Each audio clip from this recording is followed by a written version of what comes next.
ببین هوری، سعی کن درک کنی. بابات برای اینکه شرط رو انجام بده هر کاری میتونسته کرده، ولی اون پسر جمال.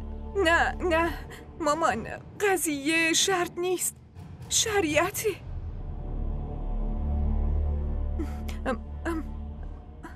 من و جمال عقد کردیم.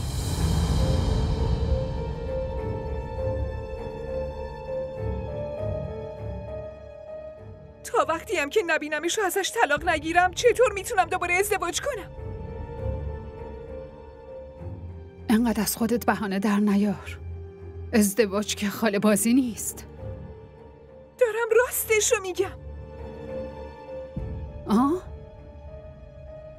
نشونم بده عقد نامت کو.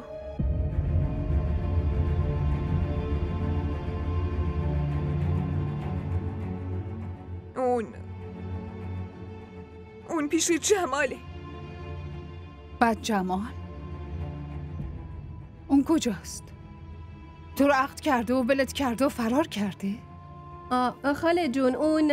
نیوشا وقتی حرف بزن که ازت بخوام چیزی بگی. این فعلا داره داستان میبافه. یک کلمه از حرفاشم راست نیست. برای چی به دروغ بگم آخه؟ برای اینکه اگه میخواستی راست بگی همون موقع میگفتی. همون موقعی که با بابات نشسته بودی و لیست مهمونا رو مینوشتی. اشتباه هم همینجا بود. فکر میکردم جمالو میبینم و یه بهونه دیگه پیدا کن که جلوی این ازدواجو بگیری باشه؟ نه مامان، نمیخوام به این ازدواج نبگم. به خاطر خوشحالی بابا میخوام ازدواج کنم. ولی جمال... عشق جمال همش الکیه. آخه چرا اون پسر جمال از ذهنت بیرون نمیره؟ مامان قبول دارم که جمالو خیلی دوست دارم، ولی بیشتر از بابا نه. واسه همین تصمیم گرفتم فراموشش کنم دیگه.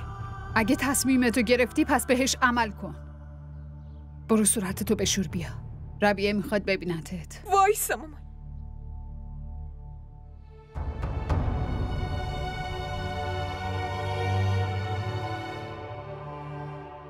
حرفمو باور کن مامان. من دروغ نمیگم.